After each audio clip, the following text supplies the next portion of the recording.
Utah State came out firing and didn't stop. 54% from the floor.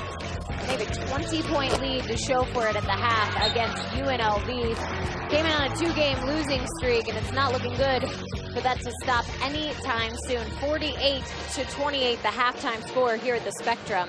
Let's revisit our keys to the game, brought to you by your Southern Nevada Toyota dealers. Toyota, let's go places, and UNLV doing exactly what you told them not to do, Coach. Well, they've done a pretty good job keeping their bigs out of foul trouble, but they have failed miserably to keep it close, and the Aggies have done exactly what they've needed to do, Jenny. Keep in mind, UNLV leads the league in scoring at 79 points a game. The Aggies have held them to 28. They've limited their second chance points to 4. They've guarded the heck out of the three-point line. And, you know, giving this some thought, Jenny, I'm not too sure UNLV has played that bad as the Aggies have played terrific, shooting over 50% from both the field, both the three-point line. They have 13 assists against 6 turnovers. They have put on a show.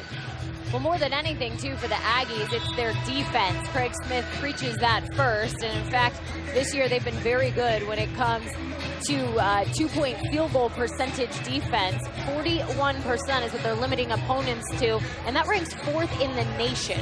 Well, they're leading the Mountain West Conference on both sides of the ball in offensive field goal percentage and defensive field goal percentage. But here's a real interesting stat about the Aggies. For all the things I just said, they're last in the league at defending the three-point line. How about that?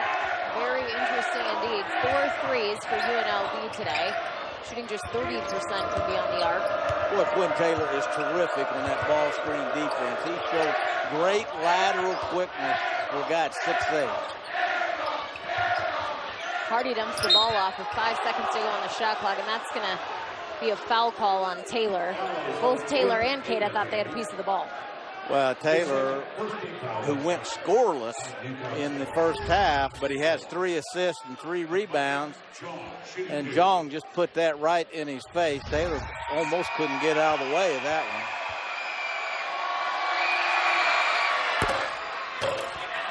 Jong was the first, get the roll.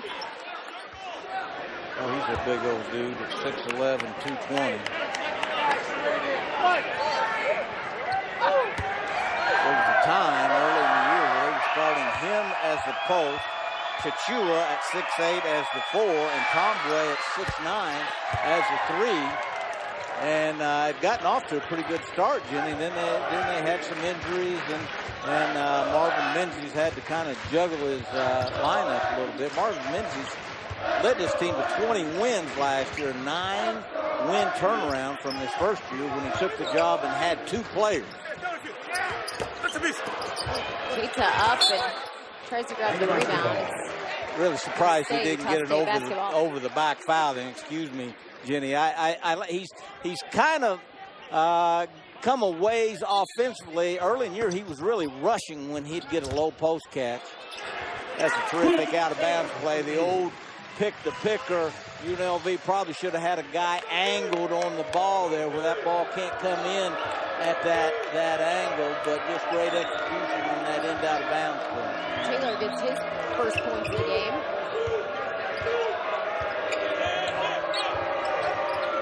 Robotham off to Jong, and he can't get the roll.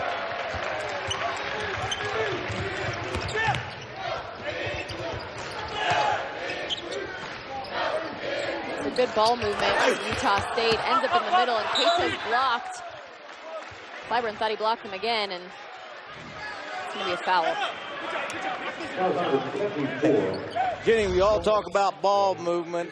At the front end of this post pass was a complete ball reversal from the right side of the basket all the way around to the left side. And what that does when you do it quickly, that takes the defense and puts them in the right position defensively at first, and then the wrong defensive position as that ball gets reversed. If you don't get away from the ball defensively, and the Aggies have executed that several times in this game, of those quick ball reversals and being able to get the ball into the post that way. So let me correct myself. Tomboy ended up with the foul and ends up on the bench. Keita can't get the roll on the second either.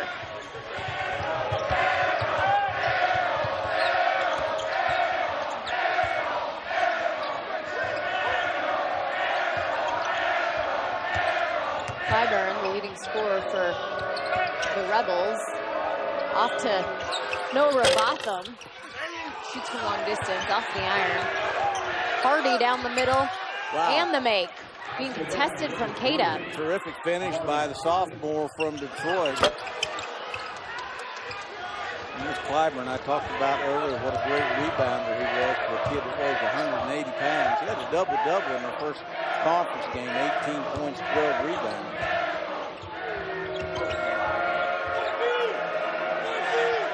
Out at the Spectrum, really into it. We mentioned at the top, you can feel their energy and their willingness to not allow the opponents to make a shot, including that air ball. And on the other end, Taylor. I tell you, Quinn Taylor, I talked about Sam Merrill, what a great defender he is. Quinn Taylor is not far behind him, the most veteran of all these Aggies, playing in his 116th game. He had a terrific defensive position and then ran the court and got himself an easy basket. And Travell back with the charge. Watch Taylor, after defending Claiborne on a switch and making him miss, then ran the court. Again, a kid he's played for 3 different head coaches here. He started out with Stu Morrill and then went to Tim Duryea and now with Coach Smith. But 116 games, again, anytime you play over 100 games in your career at that college, to me, that's like a badge of honor you should be wearing. Cada gets the pass, back out, inside. He's going to put the moves on. Can't go in, though. Wow, terrific move. That's what at home they call $1 million move and a 10-cent shot at the end because it didn't go in. Is it like when you put the penny in at the arcade and it flattens it out, but it costs you $1 to do it?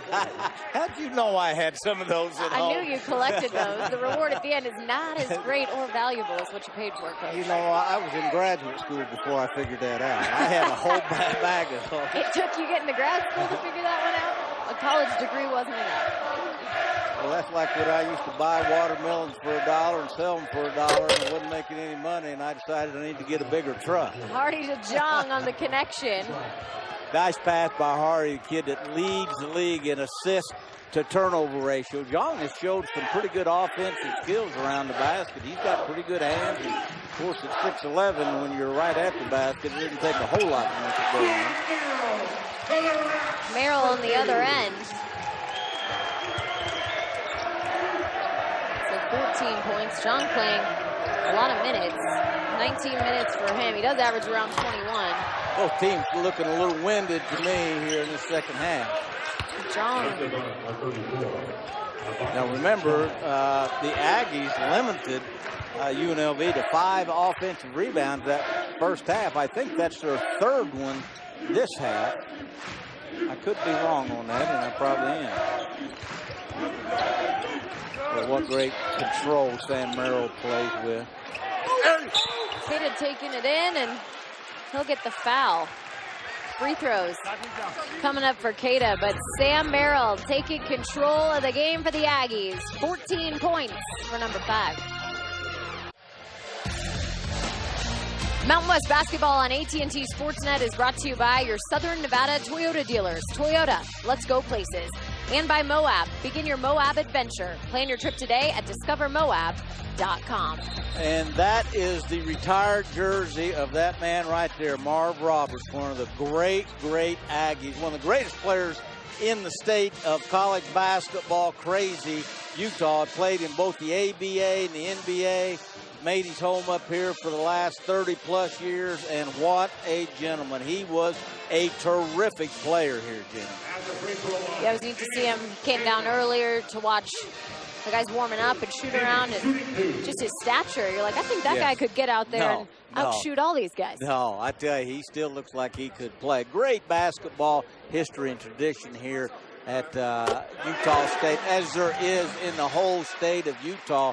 You know, 3 perimeter players for the Aggies are all return missionaries, all high school players here And Jenny, I coached in this state for a long time, and I knew if I got an in-state kid, he was going to be well honed and well coached in fundamentals. Great high school coaching here in the state of Utah. So Cada up to 9 points, working on a double-double. It's 15 rebounds.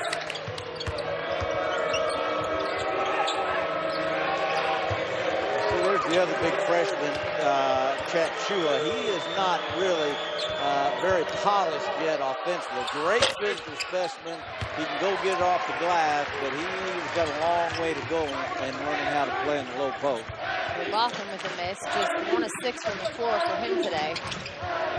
Dwayne Brown, the Super Six man, in now for the Aggies.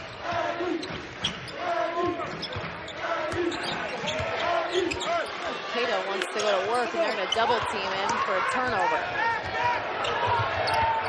Hardy on the other end with the spin move, but the ball gets taken away, and the whistle's going to be a foul on Porter. So, well, I liked Cata's last low post catch up to a point, Jenny, where he was taking his time getting to the basket, but he has got to sense that double team. As soon as he sees it, there's someone open. He held on to it too long after the double team, and as I said earlier in the game, there's time he looks like a polished veteran offensively, and then there's other time he looks like a freshman, just like he did then. Hardy makes his first, one of the more creative student sections in the Mountain West Conference with the fish swimming. It might be a race. They might end up with the pink in front. I'm telling you, when I was the head coach at Weber State and we would come up here to play, it was like going to the dentist and getting a root canal. I mean, it was no fun. We almost won one time, and I went home and threw a party because we almost won. Yeah, I mean, single-digit loss. Oh my gosh, this was a tough place to play with Stu Morrill. And, I mean, again, great tradition here at Utah State. Well, Marvin Menzies has found that out in his time at UNLV as the head coach. The Running Rebels haven't had much success up here with the Aggies winning 3 of the last 4. Hardy puts down a 3. Well, the Aggies had a little success early, and boy, then they started believing in themselves. They went to University of California, Irvine, was picked to win the Big West and won there. They beat St. Mary's here, and man, they have really played well in the conferences.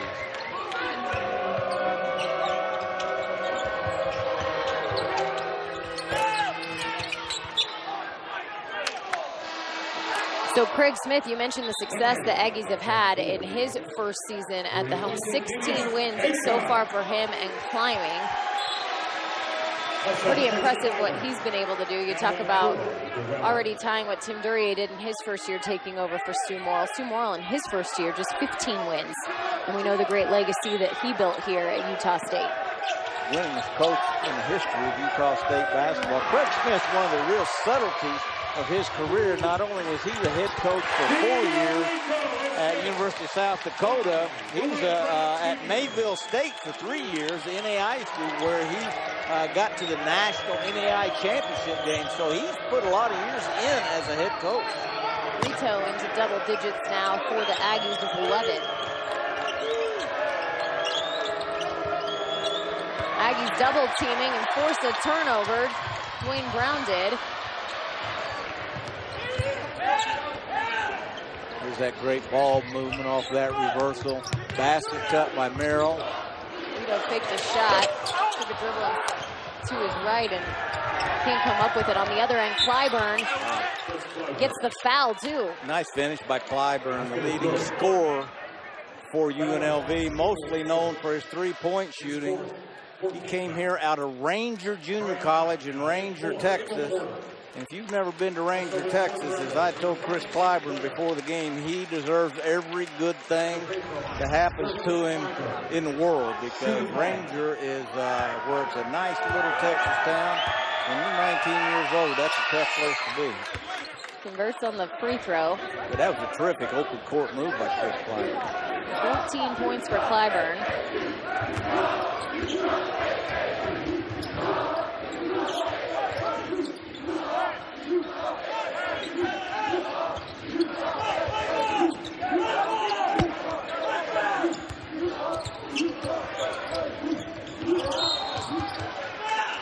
So Foul on the floor. Chamwa Chachua. And the Aggies have just really kind of settled into a rhythm offensively where they're getting that ball reversed 2 and 3 times, finding guys off the switch. There's a freshman move, probably.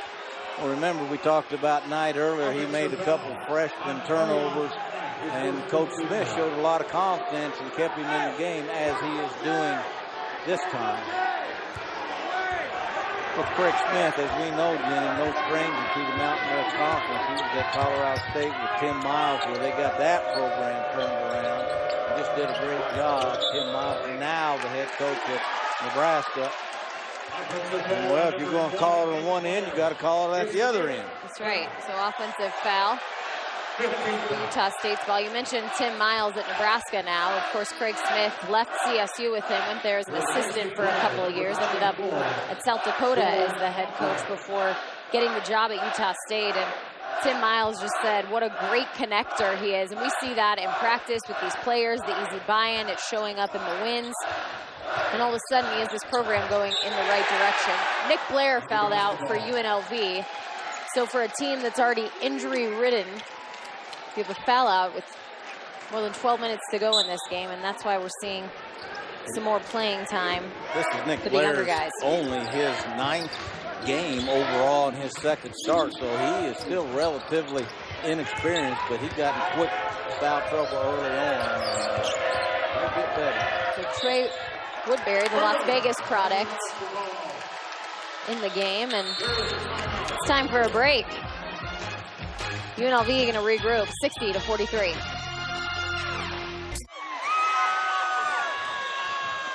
Welcome back to the Spectrum. It's Utah State up at 60-43 over UNLV. Let's take a look at the Mountain West Conference standings, brought to you by your Colorado Chevy dealers. Of course, Nevada got to 20 wins, 20-1 overall, leading the conference with a 7-1 record. Right behind them, Utah State and Fresno State tied up at 6-2. They'll meet on Tuesday. UNLV 5-3, same as Boise State. Middle of the pack, Colorado State improved to 5-4 today, and that's because they got a very big win out on the road at Air Force. They won 85-53 at Clune, which has been a tough place to play this year. That's very surprising. They Air Force put 106 on this UNLV team there a few weeks ago. And how about my guy Leon Rice, former coach of the year in the Mountain West Conference, having buzzers left. He has lost 5 last possession games this year. Some years are like that, Jimmy, if you're in it long enough. They are. They held on to win in Fort Collins on Tuesday. Came down to the wire, though. That's going to stay Aggie basketball. Well, when you look at the standings and where Utah State is and where they were picked number 9, you would think Craig Smith would be a very strong candidate for Coach of the Year. But how can you vote against Coach Musselman, who is 20-1, undefeated in the or 1 loss in the league and number 8 in the nation? So Craig Smith may come home with a red ribbon on that Coach of the Year voting. Checking to see who the ball went out on. It looks like Tomboy might have tipped it at the end, and I think that's what they're going to go with, is Aggies keep the basketball. The Aggies ran that same picker play that they scored on earlier. UNLV doing a lot better job defending it this time. Merrill can't hit anything, and then Justin Beam hits Robotham for a foul. You know, the Aggies, we talked about, Jenny, they lead the league in defensive field goal percentage and offensive field goal percentage. They're still holding UNLV to under 40% and under 33% from the three-point line. Turnover for UNLV. They're 8th of the game. Nice and a job. foul on the other end. Nice job of Bean running the floor there.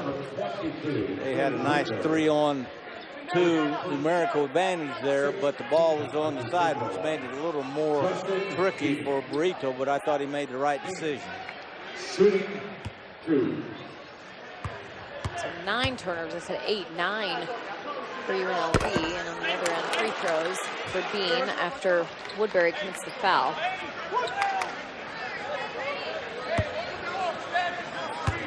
Scary thing about this Aggie team is they only have 1 senior in the starting lineup. Now, two seniors. You just corrected me. Quinn Taylor. Quinn Taylor is the one in the starting lineup, but they return all their perimeter guys.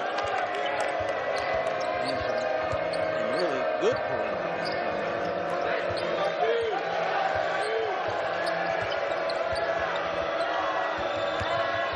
My bad for correcting you, because I'm going to correct myself. You were corrected one. That's why we do hand signals. It was a peace sign. It wasn't two. You misread I wasn't going to say anything. We got to get on the same page here. I told you I'd still walk on here. I know what that was. That was 3, okay? Thank you. We're on the same page on that one. That we are. Taylor with 7 points in his first 3-point. You know, I have a wife and 2 daughters. I'm used to agreeing with women. That's whatever right. you said. You Yes, know, ma'am. I was going with the 2. Clyburn gets called with a charge.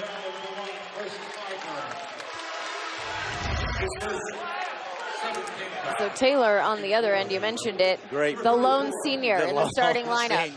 Great ball movement. As I said, he is a star role player. Second on the team in assists, second in rebounding, and second in field goal percentage. 116th game he's playing tonight. And he's just one of those guys who doesn't grab headlines. But boy, they would have a hard time being where they're at without him. He's diagnosed with a heart ailment in the 2016-17 season. And able to still play all those games, as you mentioned, and be Mr. Dependable, as Coach Smith calls him. Bean, the spark plug off the bench. And it's almost like the Aggies went out and recruited 2 new players about Christmas time with Bean and Porter. Those guys are contributing in a big way in this last 2 weeks. Great block out by Taylor. I think he's going to get called for a foul on that, but as a coach, you'd love that. Watch him put a body. Is that Jong or Kachua there? And that's exactly how you want to block out, except he did it right in front of the referee and was maybe a little bit too aggressive with that. That's one of those in the film room tomorrow. You say that's okay. Do that every time.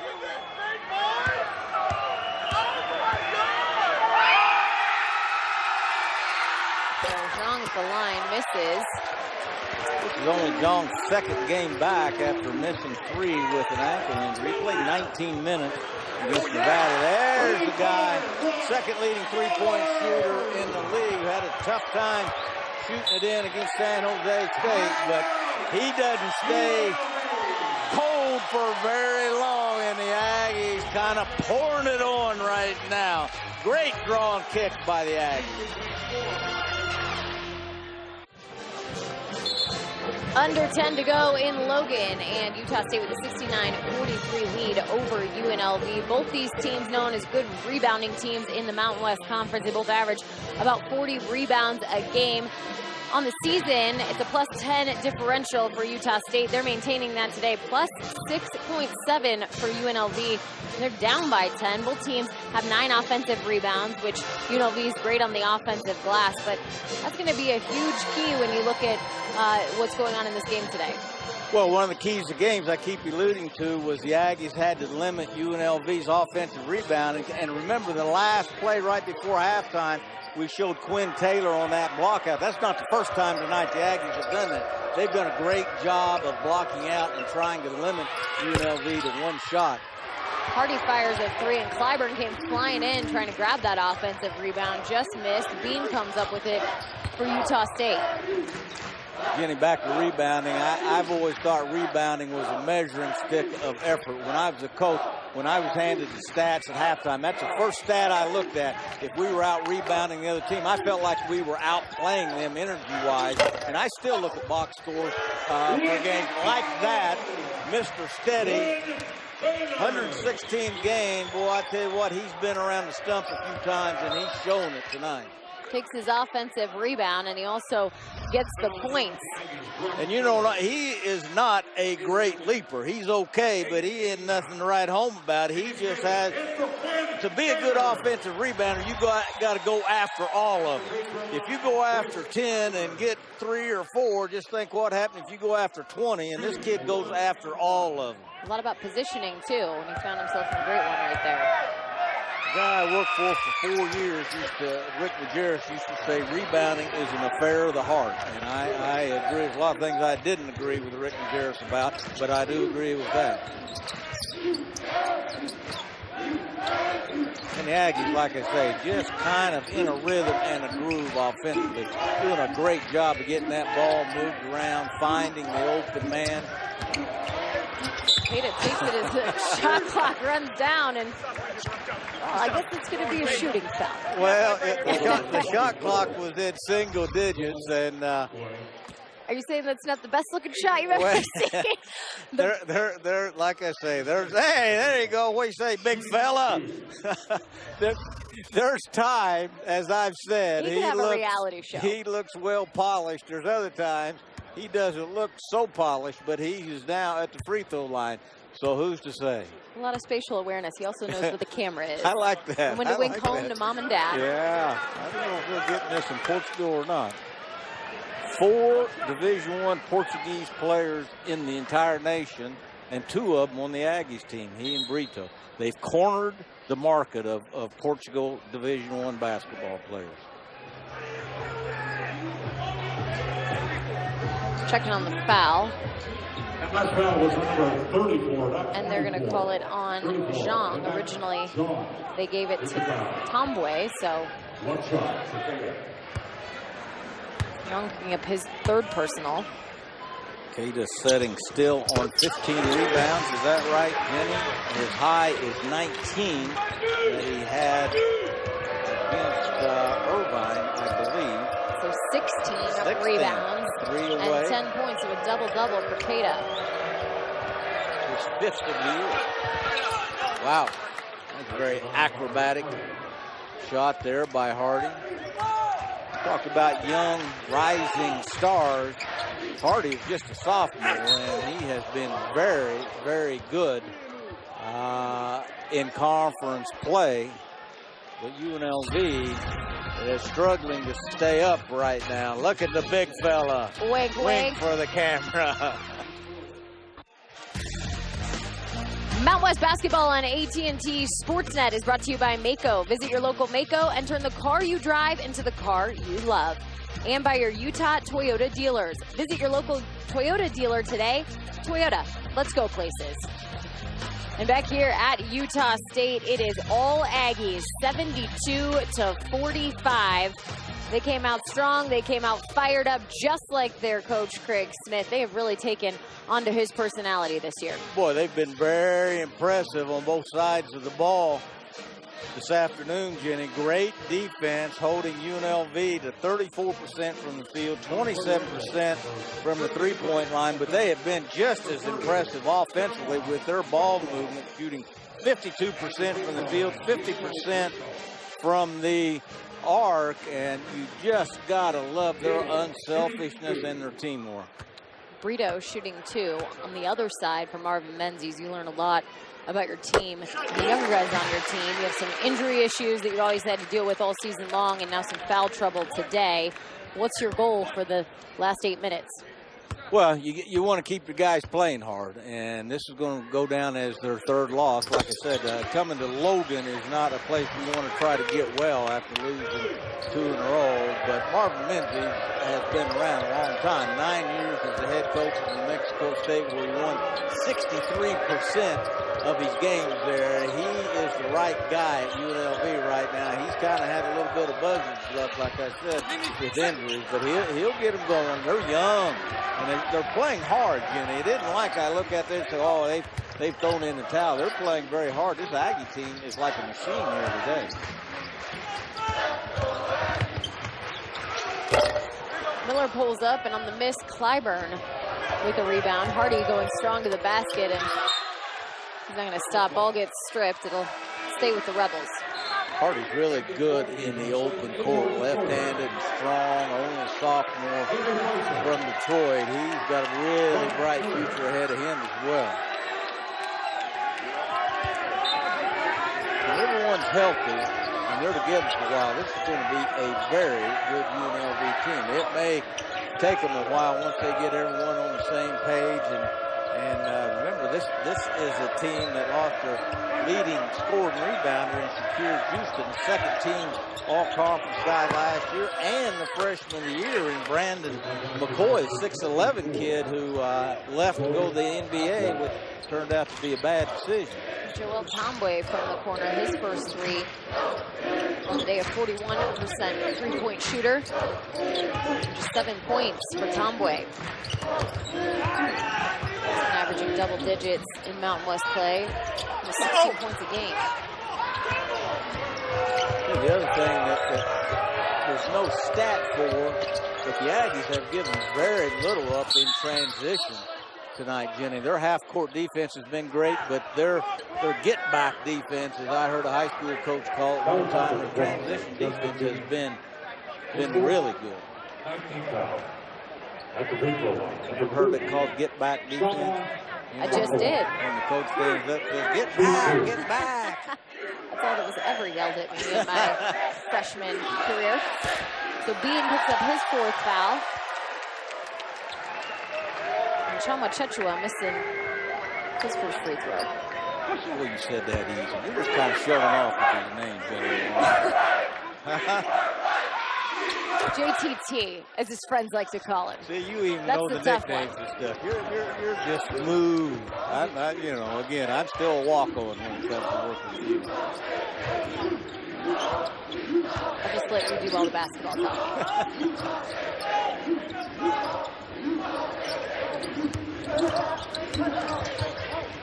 The burrito back to Queta. As I said, burning points. UNLV still playing really, really hard, and I would tell you if they're not. You know, only time I ever criticize anyone is when there's a lack of effort, and the Running Rebels are playing really, really hard, which I would expect nothing less than that from a Marvin Lindsay coach team.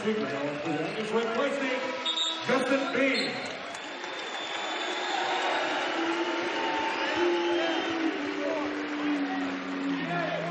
Wayne Brown, now again I've called him the super sixth man. UNLV has had a terrific bench this year. They have in one game they scored 59 points off the bench, and they scored 20 or more on several occasions to the other team's bench. They have that's been kind of an unsung part of their success. Hamilton missing the three on the other end, just 6 of 21 for UNLV today. I've said on a couple occasions, the last 4 games, they've averaged 14 made threes a game.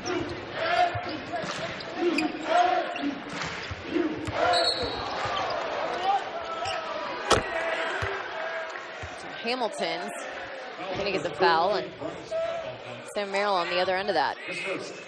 Freshman from Pasadena High School. As I always say, looked a little bit like a freshman there. Just turned 18 at the beginning of the season. Well, November was his birthday. He'll learn on those handoffs that it's a little easier to plow around the stump and not try to go over the stump there, as he just tried to do. That usually doesn't work out very well. Also not great to send an 89% free throw shooter to the line. Bad decision as well.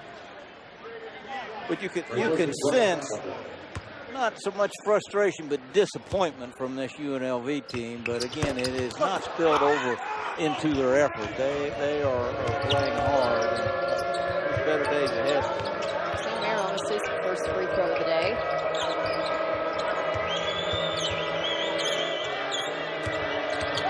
Conway looking to shoot.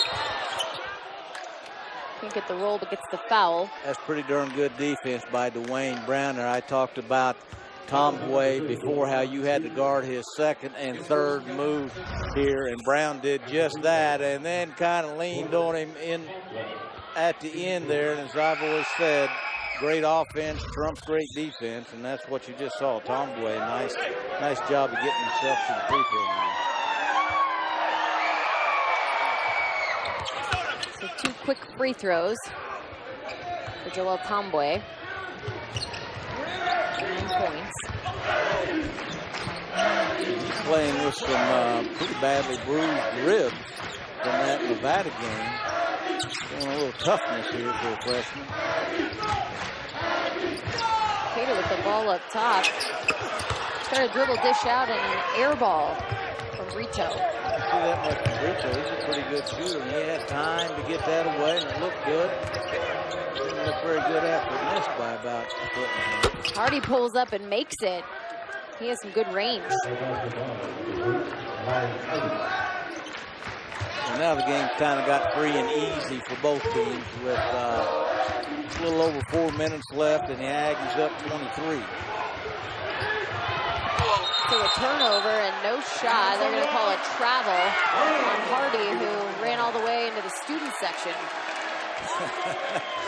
It's not a place you want to end up either, Coach. You do not want to be an opponent in the herd. No, jumping into the herd is not good. Hardy just got a little carried away there. That's all right if your name is James Harden.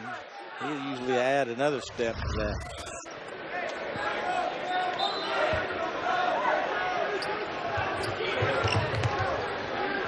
They're just picking up full court as they've had for a while. Oh, wow.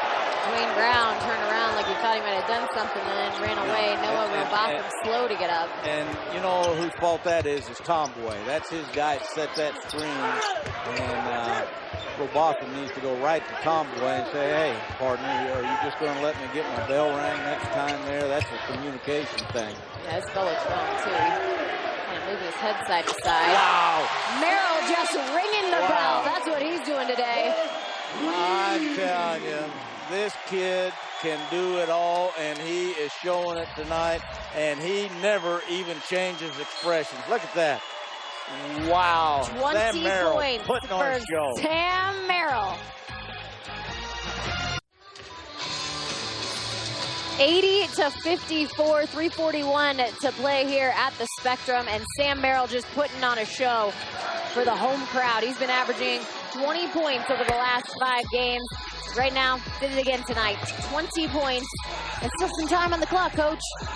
That's his 9th game this season of 20 or more, Jenny, and he just makes it look downright easy.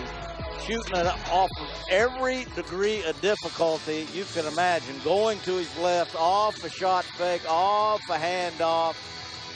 Boy, is he just a terrific player. And along with that, he leads his team in assists with 5 in this game, which he leads his team in assists for the year. So, boy, he's something special.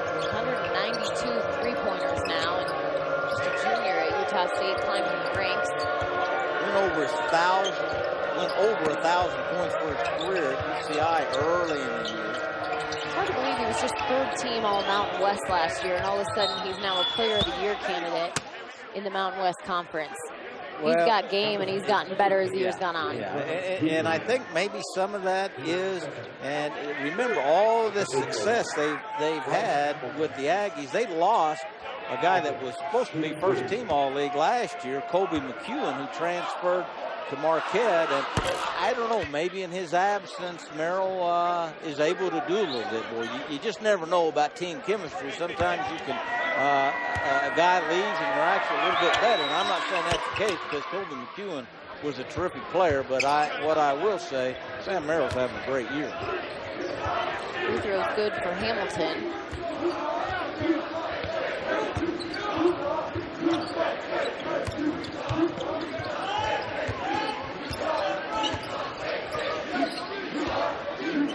And I like it again with Coach Smith giving the freshman Terry on Knight so much time here. That's going to pay off down the road. Certainly when they're in the conference. Brito with a beautiful pass to Brown. And the finish. When you can bring him and Brown, 2 guys that started over 20 games apiece, off the bench, now you're talking about big-time depth. Not just bodies, guys who have a high degree of skill. Look at this great pass here. No look, and what a great instinctive cut by Brown. 3 assists for Brito and 15 points on the day for the junior from Portugal.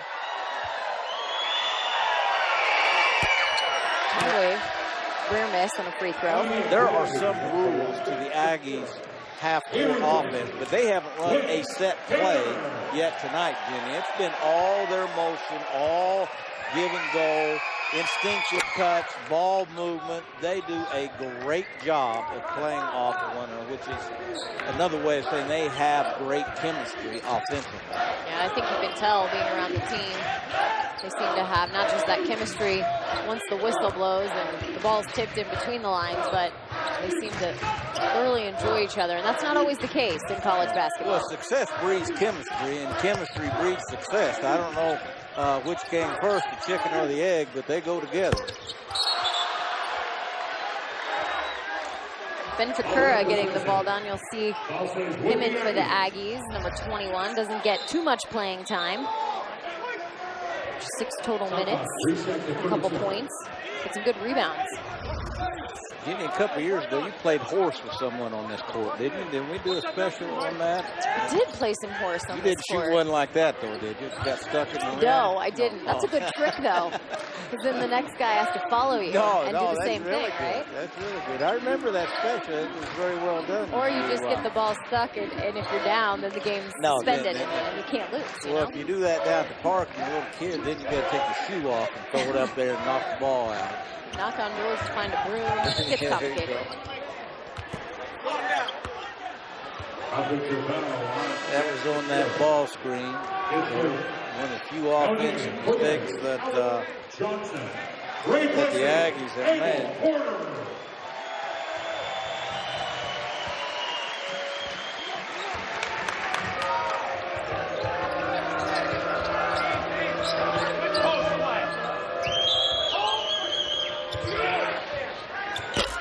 The Aggies have won some big games this year. Obviously 9-1 on the home court. This will be the 6th straight win for them. I had them early in the year against Weber Stadium, part of what was called the Beehive Classic down at Business Arena. I don't know if they've played a better complete game all year than this. Now, I haven't seen the game they played, but man, have they impressed. You don't have to tell that guy there. Like I say, I'm not too sure UNLV's played all that bad or hasn't played hard, but the Aggies have put on a computer.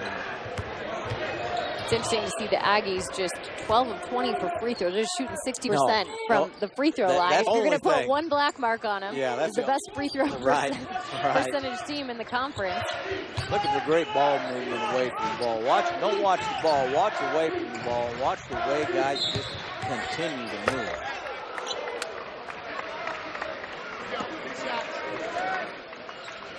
You mentioned their loss to Nevada earlier in the season. They got beat by a lot, and then you go and have that 1-point loss to Fresno State. Well, now your next opponent, you're heading to Fresno. You think they have that one circled on Tuesday? Well, welcome to conference season. You know, as I said, as I used to tell my team, this is a Saturday game. We start a new week next week, and every week you got a chance to play your way into contention or out of contention, and that's the way it is in every league in America. You got to forget about this one pretty quick and take the show to President next week. And that's what those teams in the middle of the pack are doing now. We're starting to see a San Diego State come alive a little bit, a New Mexico team. And it always tends that way in conference play, even with Nevada, as good as they are. There's still an opportunity for somebody else to get into the tournament in March if they can win the conference tournament in Vegas. How about with the job he's done at Colorado State, going over to Airport and winning today as well. This is a very well-coached league. Nico Vedved, another guy that was on Tim Mott's staff at Colorado State, but to get to this point, you can't be a guy that doesn't know what he's doing. There's some very, very good coaches in this league. Has some valuable experience as assistant, including Craig Smith, Justin Hudson, Fresno State, a longtime assistant at San Diego State and UNLV. So it's good to see the first-year guys having some good success.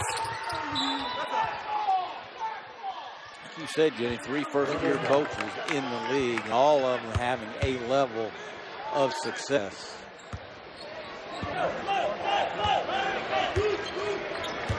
15 seconds to go. UNLV have one final possession here.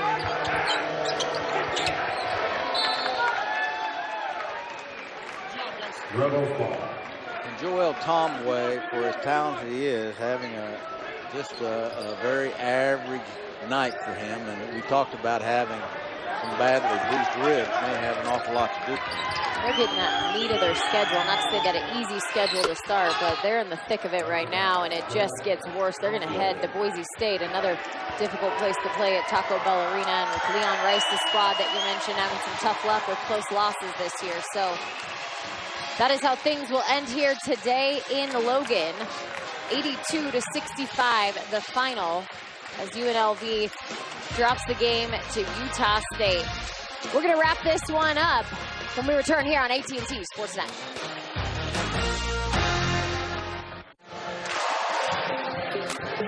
(82-65) the final, and Utah State improves to 7-2 in Mountain West Conference play.